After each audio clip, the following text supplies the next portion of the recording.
కవిత గారు, లలిత గారు, అదేవిధంగా సుమిత్ర గారు, హేమ గారు, అదేవిధంగా ప్రస్తుత రెడ్డి గారు, అదేవిధంగా అనిత గారు, వీళ్ళందరూ కూడా విమెన్ కమిషన్ కి ఒక రిప్రజెంటేషన్ ఇవ్వడానికి రావడం జరిగింది. మహిళా అధికారులను మంత్రులు వాళ్ళ ఇంటికి పిలిపించుకొని మరి రివ్యూస్ చేస్తున్నారన్నటువంటి ఒక వార్తలు ప్రచురితపడినటువంటి విషయాన్ని మరి మహిళా కమిషన్ దృష్టికి తీసుకొని రావడం జరిగింది. మరి నిజంగా కూడా ఏంటంటే ఈ ప్రభుత్వం వచ్చిన తర్వాత మహిళల పైన వివక్ష పెరుగుతోంది. వారి యొక్క గౌరవానికి భంగం కలిగే విధంగా కార్యక్రమాలు మనం కంటిన్యూస్ చూసుకున్నట్టయితే అటువంటి పరిణామాలు కనిపిస్తా ఉంటాయి. ఎక్కడ మహిళలు పూజింపబడతారో అక్కడ దేవతలు కొలువై ఉంటారని చెప్పేసి మనుమహర్షి గారు అనేటువంటి మాటలు ఈ కాంగ్రెస్ ప్రభుత్వానికి కానీ స్పష్టంగా తెలియజేస్తా ఉన్నారు. ఎందుకంటే కాంగ్రెస్ పార్టీ మరి కంటిన్యూస్ గా మహిళా అధికారులను అనుకోండి, ఒక కార్యకర్త నుంచి మహిళా కార్యకర్త నుంచి ప్రజాప్రతినిధులు అనుకోండి, ఐఏఎస్ ఆఫీసర్స్ అనుకోండి, ఐపీఎస్ ఆఫీసర్స్ అనుకోండి, అదే విధంగా ఎమ్మెల్యేలను అనుకోండి, ఎంపీలను అనుకోండి, లేదంటే మంత్రులను అనుకోండి, మరి వారి యొక్క గౌరవానికి భంగం కలిగే విధంగా వారిని అవమానపరిచే విధంగా కార్యక్రమాలు జరుగుతూ ఉన్నాయి. మరి కాంగ్రెస్ పార్టీ అధికారంలోకి వస్తే ఇంద్రమ్మ రాజ్యం తెస్తామని చెప్పేసి ప్రగల్భాలు పలికింది ఈ యొక్క కాంగ్రెస్ ప్రజలందరూ కూడా. అంటే ఈ విధంగా మహిళల్ని మనస్తాపానికి గురి చేసి మరి అవమానపరచడమే ఇంద్రమ్మ రాజ్యమా అని చెప్పేసి ఈ సందర్భంగా మేము అడుగుతా ఉన్నాం. మరి మహిళల పైన ఈ కాంగ్రెస్ ప్రభుత్వం కక్ష సాధింపు చర్యలు చేపడుతుంది అని చెప్పేసి స్పష్టంగా చెప్పొచ్చు. నిన్న ఏదైతే ఆంధ్రజ్యోతిలో మనకు సంబంధించి ఏదైతే మరి ఈ యొక్క తలంటిన రేవంత్ మరి అదేవిధంగా మంత్రి షాక్ అనే శీర్షిక రాయడం జరిగిందో ఆ శీర్షికలో భాగంగా మరి దాంట్లో క్లియర్ గా చెప్పడం జరిగింది ఏంటంటే మహిళా అధికారులను మంత్రులే ఇంటికి పిలిపించుకొని రివ్యూ చేస్తూ ఉన్నారు, ఇది ఆక్షేపణీయం అని చెప్పేసి చెప్పడం జరిగింది.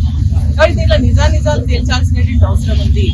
దానిపైన ఎంక్వైరీ వేయండి, ఎంక్వైరీ చేసి నిజంగా అటువంటిది ఏదైనా ఉంటే దానిపైన యాక్షన్ తీసుకోండి అని చెప్పేసి మేము ఈరోజు విమెన్ కమిషన్ ని మరి అడుగుతూ రావడం జరిగింది. ఎందుకంటే గతంలో కేసీఆర్ గారి ప్రభుత్వంలో మహిళా అధికారులకు మంచి శ్వేత వాతావరణాన్ని కల్పించి స్వతంత్రంగా వ్యవహరించేటువంటి పరిస్థితిని ఆ రోజు కల్పించడం జరిగింది.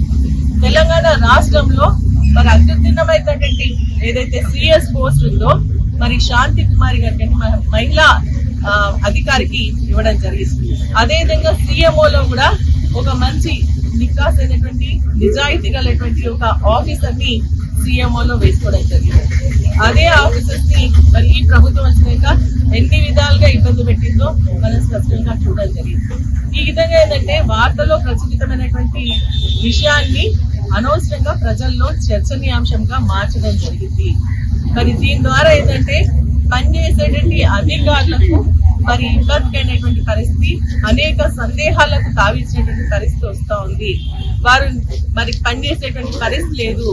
వారి యొక్క రాజకీయ ప్రయోజనాల కోసం మహిళల్ని రాజకీయంగా మరి ఇబ్బంది పెట్టేటువంటి విధంగా వారికి యొక్క ఒత్తిళ్లు గురయ్యే విధంగా, రాజకీయ ఒత్తిళ్లకు గురయ్యే విధంగా మరి కార్యక్రమాలు చేసినట్టుగా అనిపిస్తా ఉంది. ఎందుకంటే యథా రాజా యథా తథా ప్రజ అన్నట్టుగా గౌరవ ముఖ్యమంత్రి గారికి మరి మహిళా ప్రతినిధుల పైన కూడా మరి కరెక్ట్ ఒక ఇది లేకుండా మాట్లాడుతున్నారు, గౌరవం లేకుండా మాట్లాడుతున్నారు. నిన్న మొన్న జరిగినటువంటి ఒక ఇన్సిడెంట్ మనం కనుక చూస్తున్నట్టయితే మరి మహిళా మంత్రి బీసీ మంత్రి కూతురు మరి చెప్పడం జరిగింది ఏంటంటే మా అమ్మ ముఖ్యమంత్రి గారి దగ్గరికి వెళ్ళాలంటేనే భయపడేటువంటి పరిస్థితి వస్తా ఉంది, ఆ విధంగా భయభ్రాంతులకు గురి చేస్తా ఉన్నారు ముఖ్యమంత్రి గారు స్వయంగా చెప్పడం జరిగింది. ముఖ్యమంత్రి గారు మరి అదే విధంగా అసెంబ్లీలో, ఎందుకంటే కొన్ని ఇన్సిడెంట్స్ ప్రజల యొక్క అభిప్రాయాలను మరి ప్రచురితం చేసిన సోషల్ మీడియాలో ప్రచురితం చేసేటువంటి వారిపైన కూడా మరి బట్టలు మహిళా జర్నలిస్టులు కూడా చూడకుండా బట్టలు ఇచ్చి కొట్టామని చెప్పేసి మరి మాట్లాడేటువంటి సందర్భాన్ని కూడా నేను ఒకసారి గుర్తు చేస్తా ఉన్నా. అదేవిధంగా తన్వి గారిని అదేవిధంగా రేవతి గారి పైన కూడా మరి కేసులు పెట్టి జైలుకు పంపించినటువంటి సందర్భాన్ని కూడా ఈ సందర్భంగా గుర్తు చేస్తా ఉన్నారు. మహిళా రైతులు మరి రైల్లో నిల్చొని యూరో కోసం నిల్చుంటే సినిమా టికెట్ల కోసం నిల్చున్నారని చెప్పేసి అక్కడ కూడా అవమానానికి గురి చేసినటువంటి పరిస్థితి. మరి అదే విధంగా కొత్తగూడానికి సంబంధించి మరి ఈళ్ళ వెంటి అని చెప్పేసి గ్రామంలో గిరిజన మహిళలు నివాసం చేసుకునేటువంటి పరిస్థితి కూడా మనం చూడడం జరిగింది. అదేవిధంగా నిన్న మొన్న జరిగినటువంటి ఇన్సిడెంట్ మరి ఢిల్లీలో ఏదైతే సిపిఆర్ఓగా పనిచేసినటువంటి హర్ష భార్గవి అని చెప్పేసి మరి ఒక మహిళా అధికారిని మరి కనీసం ముఖ్యమంత్రి గారు కూడా కలనీయకుండా ఎవరో తెలియదు ఇక్కడికి వచ్చి వెళ్ళిపో అంటే మరి ఏడుస్తూ మరి మాట్లాడుతున్నటువంటి వీడియోలు కూడా బయటకు వచ్చినటువంటి సందర్భం మనం గమనిస్తా ఉన్నాం.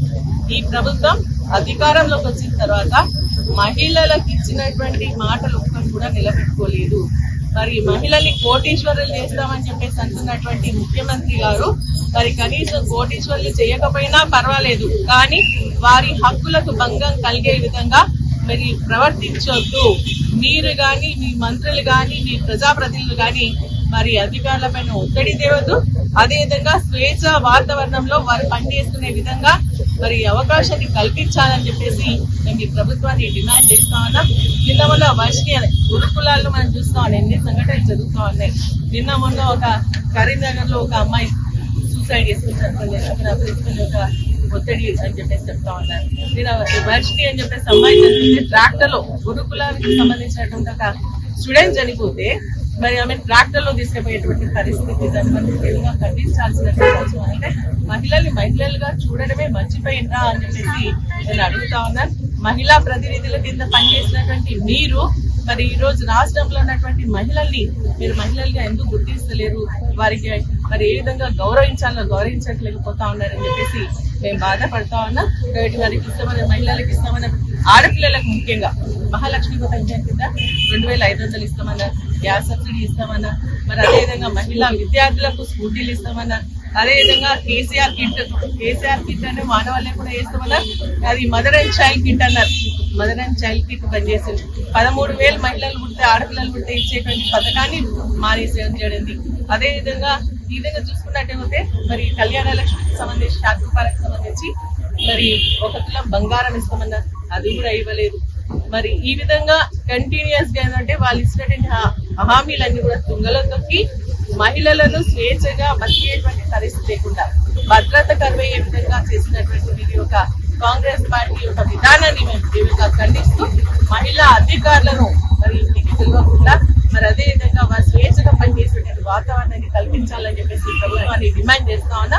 మరి ఇది పునరావృతం అవుతా ఉంది కాబట్టి మళ్ళీ ఈ రోజు మేము ఉమెన్స్ కమిషన్ అప్రోచ్ అయ్యి మీరు స్వచ్ఛందంగా మీరు తీసుకోండి, మహిళా అధికారులు కూడా పాష్ కమిటీ ఉంటది, ఆ కమిటీని ఏర్పాటు చేయండి, ఆ కమిటీ ఆధ్వర్యంలో వాళ్ళకు రక్షణ కల్పించండి అని చెప్పేసి మేము చెప్తాం. ముఖ్యంగా మహిళా అధికారులను మంత్రులు అవమానపరిచే విధంగా, ఇబ్బంది పెట్టే విధంగా ఇళ్లకు పిలుచుకుంటున్నారు, సమీక్షలు నిర్వహిస్తున్నారనే మరి ఒక పత్రికా ప్రకటన ద్వారా అది పత్రికా ప్రకటన నిజమా, మరి ఇది నిజమా? ఇది నిజమైతే మంత్రుల మీద యాక్షన్ తీసుకోవాలని చెప్పేసి డిమాండ్ తోని ఈ రోజు మహిళా కమిషన్ కలవడం జరిగింది. ముఖ్యంగా బంగారం లాంటి సెక్రటేరియట్ కట్టించుండు కేసీఆర్ సార్. ఆ సెక్రటేరియట్ లో అన్ని డిపార్ట్మెంట్లకు సంబంధించిన ఆఫీసులు ఉన్నాయి కాబట్టి అక్కడ పిలుచుకొని సమీక్షలు చేసుకోవచ్చు ఆ ఛాంబర్లలో. కానీ మహిళా అధికారులను ఇంటికి పిలవడం వల్ల వాళ్ళు చాలా ఇబ్బందులకు గురవుతా ఉన్నారు, వాళ్ళు చాలా కష్టాలకు గురవుతా ఉన్నారు. కాబట్టి మేము ఈ రోజు మహిళా కమిషన్ కలవడం జరిగింది. మహిళలను పూజించాలి, మహిళలు ఎక్కడ గౌరవించబడతారు, అక్కడ దేవతలు విహరిస్తారంటారు. దేవతలాగా చూడకపోయినా పర్వాలేదు, కనీసం మా హక్కులను కాపాడండి, మమ్మల్ని గౌరవించండి.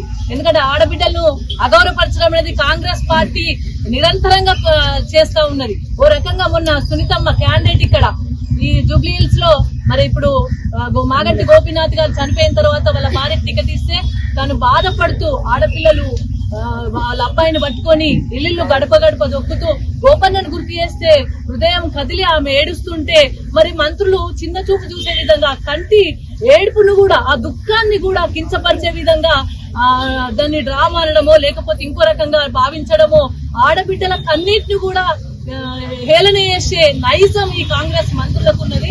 మరి ఈ విధంగా అదే విధంగా మొన్న అందాల పోటీలు జరిగితే అక్కడ జరిగిన వాటిల్లో కొంతమంది ఇబ్బందికరమైన పరిస్థితులు ఆడబిడ్డలకు కలిగించినప్పటికీ కూడా ఎటువంటి చర్యలు తీసుకోలేదు ఈ ప్రభుత్వం. మా ఆడబిడ్డలు ఫ్రీ బస్ అని చెప్పి బస్ ఎక్కి వెళ్తా ఉంటే అక్కడ తక్కువ బస్సులు చేసి కనీసం బస్సు కోసం చెయ్యెత్తి నిలబడితే కూడా ఆడబిడ్డలు ఉంటే బస్సు ఆపని పరిస్థితి ఒకవైపు, ఆ బస్సులో ఇబ్బందికరమైన పరిస్థితులు, బస్సులు సరిపోక ఎవరైనా అక్క చెల్లెలు కొట్లాడ పెట్టుకుంటే దాన్ని కూడా అవమానపరంగా ఇబ్బందికరంగా చిత్రీకరించే విధంగా ఈ ప్రభుత్వం చేస్తా ఉన్నది. కాబట్టి ఈ ప్రభుత్వాన్ని యూరియా కోసము పడిగాపులు కాసే పరిస్థితిని దుస్థితిని ప్రభుత్వం కలిగించింది. వాళ్ళను కూడా ఏలన చేసే పరిస్థితి మరి ప్రభుత్వం కల్పిస్తా ఉంది. మహాలక్ష్మి స్కీమ్ 2500 ఇస్తాను ఆడబిడ్డలకు మాటిచ్చి ఓట్లు వేయించుకొని ఆ మాట మర్చిపోయి మంట కలిపి వాళ్ళను కూడా ఇబ్బందికరమైన పరిస్థితులకు నెట్టివేసింది. అంతేకాకుండా స్కూటీలు ఇస్తామని అనేక రకాల మాయమాటలు చెప్పి మొత్తం ఓట్లు వేయించుకున్న తర్వాత హామీలన్నీ మర్చిపోయి 6 గ్యారెంటీలను మర్చిపోయి ఆడబిడ్డలను ఇబ్బంది పెట్టే విధంగా ఆడబిడ్డలు అవమానపరిచే విధంగానే ఈ ప్రభుత్వం చేస్తుంది. కాబట్టి దాన్ని ఈ మహిళా కమిషన్ కు అధికారులను ఇంటికి పిలిపించుకోవడం కావచ్చు, ఆడబిడ్డలు అవమానపరచడం కావచ్చు సరైన చర్య కాదు. కాబట్టి అది ఆక్షేపణీయం. కాబట్టి మహిళా కమిషన్ వెంటనే చర్యలు చేపట్టాలి అని చెప్పేసి మహిళా కమిషన్ దగ్గర సుమోటోగా, ఒకవేళ అదే నిజమైతే సుమోటోగా చర్యలు చేపట్టాలని చెప్పేసి కూడా మహిళా కమిషన్ కలిసి విన్నవించుకోవడం జరిగింది. జై తెలంగాణ, జై కేసీఆర్.